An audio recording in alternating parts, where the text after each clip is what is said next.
Masuk ke menu utama Kompas Petang, Saudara. Ketua Umum Partai Golkar Erlangga Hartarto memastikan partainya akan menghadang upaya pengguliran hak angket soal dugaan kecurangan Pilpres di DPR. Dengan bergabungnya Demokrat, Erlangga yakin koalisi partai pendukung Jokowi di DPR bisa menghadang rencana angket.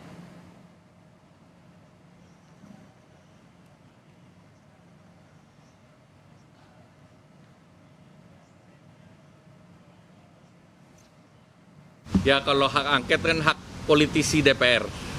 Tapi Partai Golkar dan koalisinya itu pasti akan menolak. Dan kedua, koalisi presiden sampai saat ini adalah bertambah dengan Mas Ahaye masuk. Jadi yang di luar pemerintah semakin sedikit. Melihat komposisi kekuatan politik di DPR saat ini, parpol pendukung Prabowo harus berhadapan dengan 5 parpol di luar kubu mereka guna menghadang digulirkannya hak angket usulan Capres Ganjar Pranowo. Lalu seberapa besar kemungkinan usulan hak angket di DPR ini bisa terwujud? Kami diskusikan bersama dengan para narasumber. Bergabung saat ini politisi Partai Gerindra Andre Rosiade, kemudian politisi PDI Perjuangan Deddy Sitorus, dan dosen ilmu politik Universitas Paramadina Ahmad Khairul Umam. Selamat sore semuanya, apa kabar? Selamat sore. Terima kasih sudah bergabung bersama kami. Oke. Selamat Bang Khairul Umam, selamat sore Tifa. Siap, selamat sore Bang. Bang Deddy, saya mau mulai ke Anda dulu karena Pak Ganjar udah bilang ini wacananya digulirkan lebih baik begitu. Seserius apa kemudian PDIP bisa memuluskan wacana hak angket ini? Kalau soal seserius apa ya kita serius ya. Dalam artian ini kan satu hak politik ya yang dimiliki secara legal oleh DPR. Dan saya kira itu baik tidak saja bagi demokrasi kita, tapi juga baik dalam rangka menunjukkan bahwa DPR ini memang mendengar suara-suara yang berkembang di masyarakat. Dan kalau hak angket itu digulirkan, mohon jangan lupa bahwa ini bukan sengketa pemilu, ya, bukan soal hasil pemilu. Ini soal bagaimana kekuasaan hari ini, instrumen-instrumen negara, bagaimana lembaga-lembaga terkait penyelenggaraan pemilu menjalankan tugas-tugasnya itu sesuai mandat konstitusi dan undang-undang yang ada. Jadi bukan persoalan hasil pemilu urusannya di tempat lain. Jadi kalaupun diadakan angket di DPR RI ini untuk menjaga demokrasi ini, supaya ketidakpuasan yang berkembang di kalangan masyarakat luas ini bisa terjawab secara terang benderang. Jadi tidak dilihat ini sebagai persoalan jumlah suara, siapa yang menang, tidak. Kita butuh negara ini, masyarakat kita ini masih percaya pada demokrasi, masih percaya pada proses-proses politik, perundang-undangan, manajemen kekuasaan yang beradab gitu ya. Ini yang menjadi tantangan dalam rangka hak angket. Sederhananya efek apa yang diharapkan oleh PDI Perjuangan dengan hak angket ini, Bang? Saya kira jadi ada verifikasi dan klarifikasi bahwa lembaga-lembaga negara terkait ya yang ditengarai misalnya terlibat dalam cawe-cawe pemilu ini bisa terang benderang bagi masyarakat benar apa tidak. Karena misalnya begini, itu majalah Tempo sudah berulang-ulang dari awal memberitakan bagaimana cawe-cawe presiden gitu ya, cabang-cabang eksekutif termasuk aparatur kekuasaan, aparat hukum terlibat dalam proses-proses pemenangan, bahkan intimidasi di berbagai tempat. Ini kan persoalan yang sangat mendasar gitu ya. Jadi sekali lagi saya mau bilang ini bukan urusan hasil pemilu gitu. Karena pemilunya dari awal aja sudah bobrok gitu ya. Ngapain kita persoalkan hasilnya? Hasilnya ya biarkanlah. DPR perlu menjaga marwah pemilu ini. Perlu menjaga bahwa siapapun yang terpilih di pemilu kemarin itu memang melalui sebuah proses yang kita katakan jurdil, luber gitu ya, dan demokratis. Jadi jangan dilihat ini sengketa pemilu, bukan. Tapi Sekjen Gerindra Pak Ahmad Muzani ini Bang Andre bilangnya tidak perlu. Mendengar alasan dari PDIP tadi menurut Anda cukup kuat atau tidak Bang Andre? Ya, saya senang lihat Bang Deddy Sitorus ini udah pulang dari Kaltara ya. Senyum di rumah. Belum, gue masih di dapil tahu. Oke, lanjut Bang Andre. Kira udah di rumah, Bang. Jadi begini. Rumah udah aman. Di sini masih banyak bandit mau ngurang-ngurangin suara. Jadi gini Bang Deddy, Tifa dan Bang Khairul Umam, kalau bagi kami Partai Gerindra hak angket itu tidak perlu dilakukan. Kenapa? Karena kalau kita jujur sesuai dengan hati nurani, ya pemilu saat ini jauh lebih baik dari pemilu-pemilu sebelumnya. Ya, bahkan negara-negara asing mengapresiasi bagaimana pemilu kita bisa berjalan dengan baik, kondusif, dan kita lihat begitu banyak berbagai negara yang mengapresiasi pemilu kita ini. Sehingga bagi kami tentu tidak perlu. Nah, soal ada yang dipertanyakan, ada masalah, nanti kan DPR akan mulai bersidang di tanggal 4 Maret nanti, reses terakhir. Tentu nanti teman-teman yang tidak puas bisa melalui jalan rapat kerja Komisi 2 dengan KPU dan Bawaslu bisa dilakukan untuk melakukan klarifikasi maupun mempertanyakan hal-hal yang mungkin dianggap belum sempurna dan kurang baik gitu loh. Tapi kalau menurut kami hak angket itu tidak perlu. Ya, tapi sekali lagi kami menghormati hak konstitusi masing-masing orang bersuara, berpendapat maupun partai politik menyampaikan aspirasi. Karena Sekalipun kemudian alasannya untuk verifikasi dan klarifikasi dugaan kecurangan itu tadi, Bang. Ya, tadi kan saya sampaikan, ini kan penghitungan suara, makanya Bang Deddy ternyata masih di dapil, kan beliau ini mengawal ini rekapitulasi manual yang dilakukan di tingkat kecamatan yang sedang berjalan saat ini. Dan di situ kan kita punya saksi-saksi, partai politik maupun calon presiden punya saksi TPS, saksi kecamatan, saksi kota kabupaten, dan saksi provinsi sampai saksi tingkat nasional. Dan itu mengawal, dan sekarang ada di kecamatan. Jadi sehingga saksi-saksi kecamatan ini akan mencatat, memastikan ada kecurangan atau tidak ada. Nah, jadi menurut saya itu tidak perlu. Nah, kalau ada yang perlu dipertanyakan, nanti Bang Deddy punya pimpinan Komisi 2, silahkan saja dalam rapat kerja Komisi 2, DPR memanggil Bawaslu dan KPU untuk menanyakan hal-hal yang tidak puas. Tapi soal perlu ada tidaknya hak angket kami jelas. Partai Gerindra menyatakan tidak perlu. Karena apa? Karena pemilu kita jauh lebih baik dari sebelumnya, dan juga kita lihat bagaimana pemantauan dan negara-negara yang lain mengapresiasi bahwa pemilu kita ini berjalan. Ini saya harus flashback. Oke, silakan.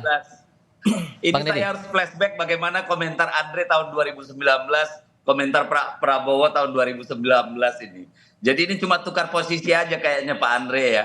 Kalau dibilang ini pemilu paling bagus, ini pemilu paling brengsek dalam sejarah. Oh, hati-hati kita dalam siaran, Bang. Saya ya nggak apa-apa, saya bilang ini pemilu paling brengsek. Kenapa saya katakan paling brengsek? Baru kali ini pemilu untuk milih presiden tuh bayar 300.000, Pak. Dan saya punya banyak orang yang bersedia testimoni soal itu. Bagaimana suara Ganjar di dapil saya yang survei 2 hari sebelumnya 48%, gembos jadi 4%, itu masyarakat satu kampung dapat 300.000. Ya, itu fakta yang terjadi di lapangan. Makanya saya bilang, kita nggak mempersoalkan hasil. Ya, hasil nanti urusannya di tempat lain gitu. Bisa ke MK.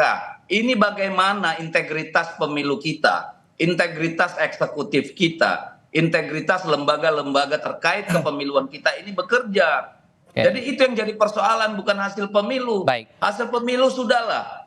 Bagaimana mau menjelaskan secara teoritik, secara akademis, lompatan begitu banyak persennya, ya dari 38% sampai 40%, suara Prabowo Gibran misalnya melompat ke 50% lebih, itu tidak akan ada yang bisa jelasin, Mbak. Ya silakan mau teori manapun. Dan kalau dibilang negara-negara yang memuji, saya bisa tunjukkan seabrek-abrek media yang menganggap demokrasi kita rusak. Gitu. Sudah ada beda pandangan di sini, Mas Umam. Dan kalau Anda mencermatinya, Mas Umam, semulus apa kemudian hak angket ini wacananya bakal terrealisasi? Mas Tifal, bagus pertanyaannya, sehingga kemudian saya tidak perlu melerai itu antara Bang Andre dan Bang Deddy. Karena bagaimanapun juga begini, kubu 01 dan juga kubu 03 dihadapkan pada sebuah realitas, ada gap angka, gap suara, elektabilitas yang cukup signifikan, terutama pada konteks Pilpres. Maka yang bisa dilakukan hanya dua, satu menerima, yang kedua menolak. Kalau misal menerima, dengan catatan pasti ini adalah sebuah penerimaan terhadap apa yang tadi disampaikan oleh Bang Deddy, bahwa ini adalah sebuah pelanggaran yang kemudian dianggap terstruktur, sistematis, dan masif. Tetapi kalau misal kemudian menolak, pilihannya dua. Apakah kemudian melakukan perlawanan secara konstitusional, dalam konteks ini melalui MK, ataukah jalur lain? Kalau melalui MK, maka kemudian pertanyaan dilanjutkan. Apakah Bang Deddy, termasuk kubu 01, percaya terhadap kredibilitas MK yang Ya sebelumnya enggak lah. jadi materi bulan-bulanan bagi kubu 01 dan kubu 03. Maka dalam konteks ini agenda untuk membuat angket di DPR adalah sebuah upaya perlawanan sebagai bentuk mosi tidak percaya terhadap sistem penegakan hukum melalui Mahkamah Konstitusi. Maka di dalam konteks ini tampaknya agendanya adalah upaya untuk tentu mempertanyakan legitimasi atau dalam bahasa vulgarnya adalah delegitimasi kredibilitas hasil pemilu di 2024, tetapi kemudian tidak menggunakan jalur di Mahkamah Konstitusi, tetapi kemudian menggunakan pendekatan politik. Kalau misalnya ditanya seberapa lancar, andai saja kubu 01 solid, kubu 03 solid, tidak ada elemen kekuatan yang beredel, maka besar kemungkinan ini akan menjadi sebuah pertarungan yang cukup sengit. Karena akumulasi kubu 01 dan juga kubu 03 itu praktis berdasarkan hasil QC, quick count secara umum, itu bisa mencapai sekitar 50,02%. Artinya itu hampir separuh dari kekuatan politik di parlemen. Nah kalau misal kemudian hal ini bisa dikonsolidasikan tentu sangat baik. Dan ini akan membuka ruang apakah kemudian tudingan-tudingan, dugaan, kekhawatiran, concern tentang kredibilitas pemilu betul-betul terjadi ataukah sebenarnya ini ya bagian dari sebuah perdebatan bagi mereka yang kalah secara umum menurut pertanyaan dari Pak Mahfud. Tetapi di saat yang sama saya menduga ada sejumlah kekuatan politik terutama di kubu 01 kemarin sudah melakukan pertemuan terbuka dengan Pak Jokowi, kemudian juga di kubu 03 saya berkeyakinan ada feeling meskipun perlu dikonfirmasi tampaknya P3 merasa akan jauh lebih aman jika kemudian melakukan pendekatan terhadap siapa yang menang. Termasuk kita juga membaca dinamika yang berlaku hari ini. Ada nama Agus Harimurti Yudhoyono yang dilantik dari pihak Demokrat, dilantik oleh Presiden Joko Widodo sebagai Menteri ATR BPN begitu. Apakah kemudian ini bisa dibahasakan sebagai upaya dari Presiden Jokowi menghadang upaya untuk hak angket di DPR ini, Mas Umam? Kita diskusikan nanti ya. Kami akan lanjutkan usai jeda berikut ini. Mas Umam, Anda bilang potensi P3 akan berpindah ke kubu yang seberang begitu. Kemudian kita membaca juga pergerakan Pak Jokowi bertemu dengan Ketua Umum Partai Nasdem. Anda melihat bahwa ini ada upaya untuk menghadang hak angket ini tidak mulus berjalan di DPR oleh Presiden Jokowi, Mas Umam? Ya, kalau misal kita cermati, concern dari pemerintahan Jokowi di 8 bulan terakhir ini adalah salah satunya adalah menciptakan sebuah posisi soft landing yang betul-betul bisa istiqomah secara politik. Karena bagaimanapun juga tentu Jokowi sudah bisa membaca pergerakan, terutama kalau misal kemudian PDIP, partainya Bang Deddy, yang per hari ini tampaknya sedang didekati betul secara intensif untuk diyakinkan mencoba masuk di pemerintahan mendatang. Kalau misal kemudian pendekatan itu tidak berhasil dan berlanjut dengan menyalakan mesin politik oposisinya di parlemen, maka yang bisa dilakukan adalah mencoba untuk menarik elemen-elemen kekuatan yang per hari ini tidak berada di koalisi 02. Maka partai-partai kelas menengah seperti Nasdem, let's say termasuk kemudian PKB kalau misal dihitung, termasuk juga P3 yang elektabilitasnya berada di margin parliamentary threshold 4%, maka besar kemungkinan mereka akan ditarik karena karakter dari partai-partai menengah itu cenderung untuk tidak siap berhadapan-hadapan dengan kekuasaan, termasuk partai kecil. Mereka tidak didesain untuk berani dan kuat berpuasa dari kekuasaan. Maka ini adalah ruang bagi mereka untuk melakukan negosiasi dan juga kompromi. Terlebih Mas Tifal, situasi per hari ini Gerindra tidak mendapatkan kutel efek sama sekali dari Pak Prabowo, yang mendapatkan elektabilitas luar biasa, 60%. Tapi kemudian angkanya tidak masuk di Gerindra. Nah, dalam konteks transisi kekuasaan, terutama praktis di 1 tahun pertama kekuasaan, yang harus diciptakan adalah stabilitas politik dan pemerintahan. Untuk bisa menciptakan itu, belajar dari pengalaman pemerintahan sebelumnya, praktis Presiden baru membutuhkan sekitar 70% kekuatan politik di parlemen. Oleh karena itu, saya pikir Pak Prabowo, termasuk Bang Andre, akan menyatakan ahlan wa sahlan kepada siapapun yang kemudian bisa diajak, meskipun per hari ini berada di kubu yang lain. Mas Tifal. Kalau begitu Bang Deddy sebagai partai yang posisinya paling kuat di DPR 128 kursi, gimana caranya atau komunikasi apa yang diupayakan begitu agar di kubu 01 dan kubu 03 ini sepakat di DPR untuk hak angket itu tadi? Saya kira kan begini, soal bagi-bagi kursi kabinet nanti kan masih setelah Oktober. Saya mengajak teman-teman di 01, 03, mari berpikir tentang bangsa. Kita perlu menuntaskan masalah ini sehingga ketika pemerintahan baru siapapun nanti, itu bisa berjalan dengan baik, dengan legitimasi yang kuat. Makanya dari awal saya bilang hak angket ini penting, bukan untuk mempersoalkan hasil pemilu, tetapi untuk mempersoalkan seluruh proses kepemiluan kita.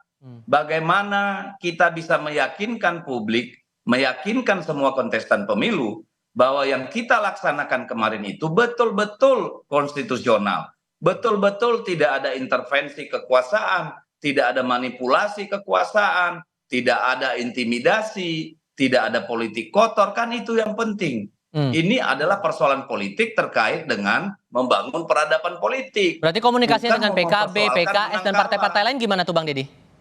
Nah kan itu sangat terpulang pada mereka.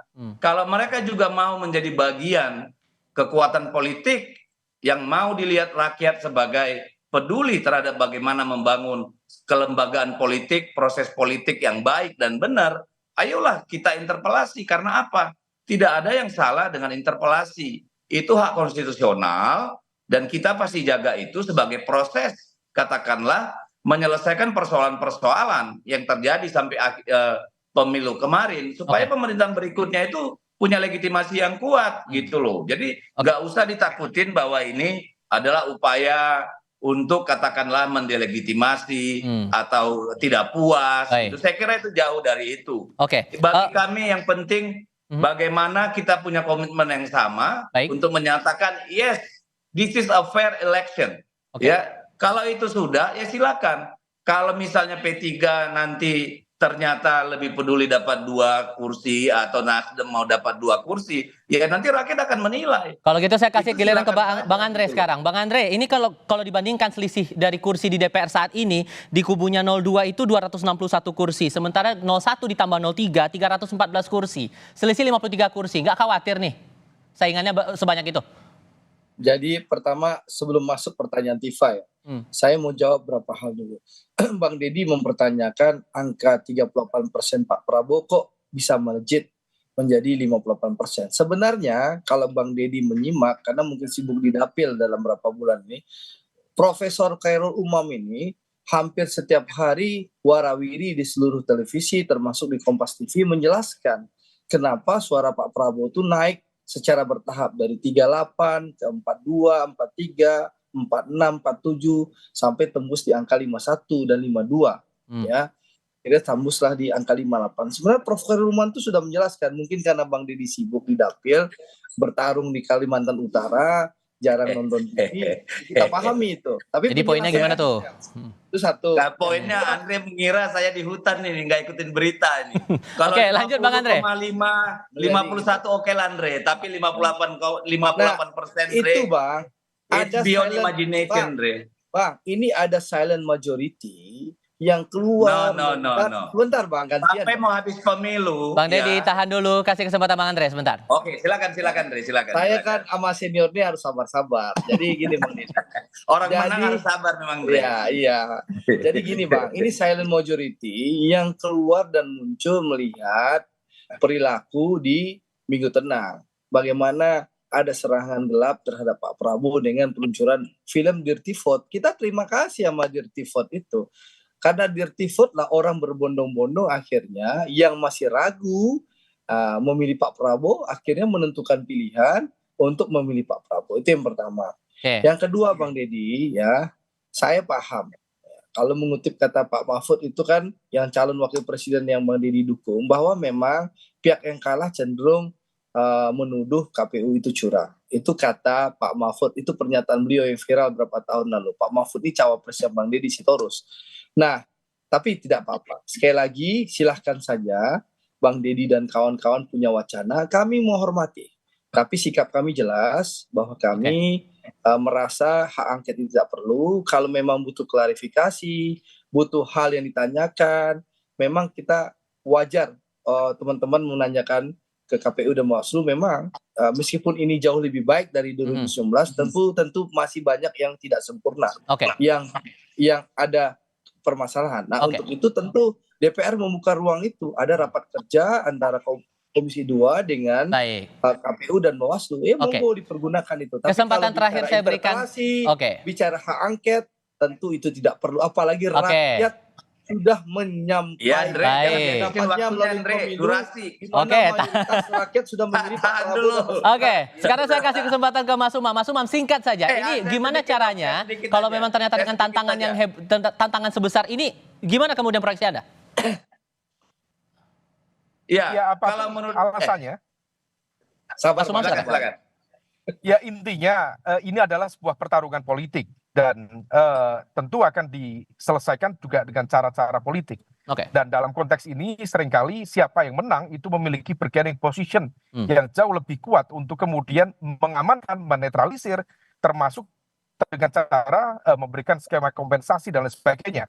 Nah inilah kemudian ujian betul terhadap kredibilitas moral politik partai-partai yang ada di koalisi yang kasihkan perubahan, kemudian memberi suara kritis, betulkah kemudian rasa perubahan itu betul-betul sesuatu yang memang hasil refleksi politik dan demokrasi, Oke. ataukah hanya sekedar gimmick murahan saja yang bisa ditukar dengan kapan saja dengan kursi jabatan di kekuasaan.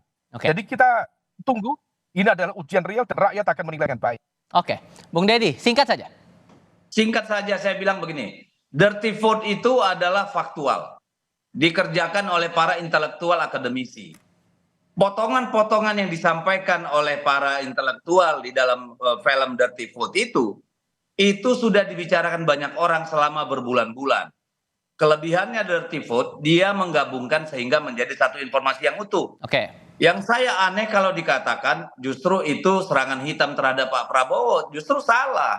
Gitu ya, karena itu terbuka, disiarkan gitu. Baik. Dan kalau itu dianggap sebagai katakanlah titik balik limpahan suara kepada Pak Prabowo, mari kita lihat komen-komen orang. Tapi saya tidak mau komentarin itulah. Baik. Itu bukan persoalan kita hari ini, persoalan kita hari ini bagaimana pemerintahan yang akan datang. Itu memang legitimate dan semua pihak bisa belajar dari proses kemarin. Pembuktiannya nanti saat DPR aktif lagi di tanggal 4 Maret 2024. Yes. Para narasumber, terima kasih sudah berdiskusi bersama kami. Selamat sore semuanya. Bang Deddy, selamat berjuang Bang Deddy. Terima kasih. Selamat sore semuanya.